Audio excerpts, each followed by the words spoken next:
Hi guys, my name is Eliza. I am trying to start a company now, and I'm keeping something of a video diary so that you can learn from someone who's actually going through this process as opposed to just hearing about things afterwards. So today I want to talk about, now you've gotten yourself in the right location, got everything you need, got some co-founders, now it is time for an idea.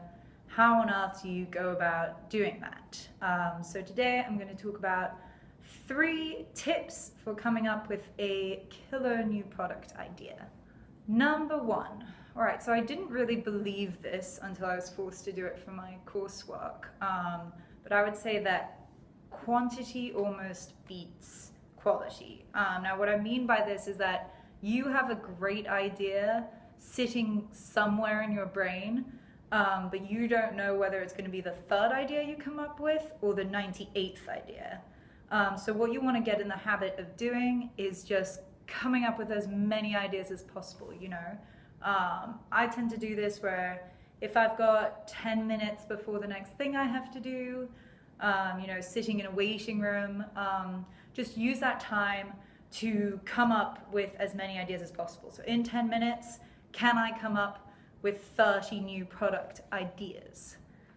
So just getting yourself in the habit to producing a bunch is the way to go, and then we'll talk later about how you might want to filter those down. But the first step is just getting it out the door. You know, stop self-editorializing, which is something that I especially really struggle with. I want it to be perfect first time, but that's just not how this industry works at all. One really cool thing about doing this exercise over and over and over again is that you can see as you develop what kind of patterns in thinking that you tend to gravitate towards.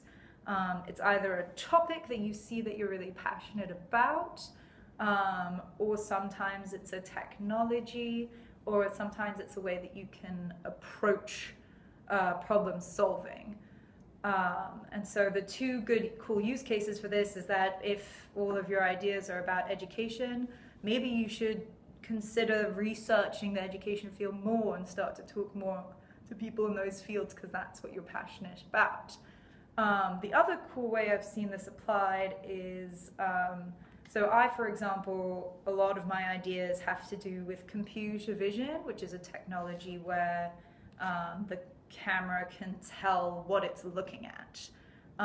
And so I might say, like, here's some ways to do to use computer vision in all these use cases. Or I say, you know what, let me try to solve this problem without using computer vision. And then that way you can spark your creative process a little bit more, so that you can reach further than you were going to. So sometimes putting some constraints on your creative process, oddly enough, that can make you even more creative to come up with something that's outside of your initial gut reaction comfort zone.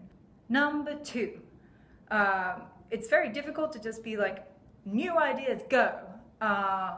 So my tip for you there would be to identify an area in your life or in life, and start to really dig into how it works, and then identify ways that you can innovate on how that happens.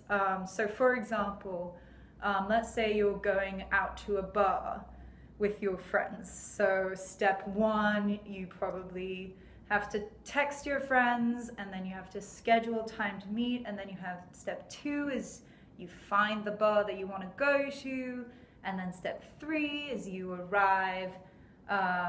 Step 4 is you look at the menu. Step 6, so on and so forth. And then in there you're saying, hold up, finding a bar is very difficult. How do we innovate on that? Paying at bars, a huge annoyance. What can you do about that? So you can come up with many, many ideas just by going through the steps of an already existing process. My advice to you here is to make sure that it's a decent scope. So if you try to solve like education as a whole, you're probably not going to be able to do that. So you might want to narrow it down to something like homeschooling. Homeschooling is a small enough system that you probably won't just get like completely overwhelmed, and can come up with some really solid ideas. Number 3, and this is probably the most important one in my opinion, is to just start getting a little more observant. So this can be either in your own life, or talking to other people and becoming a bit more actively engaged in the conversations that you have every day, because there's often a lot of insight. So when you hear your friend start to complain about something that's happened in their day, instead of just letting it pass, saying, I'm sorry this has happened, instead try to dig into why, like what happened here, like what went wrong, what are you currently doing now to get through that issue, why is that not enough? Try to tease out what's really happening when people are complaining about things, because often that's a key to a really cool, new, innovative product. You can definitely do this for yourself at work as well, like where are your main frustrations happening in your life and what can you do about them?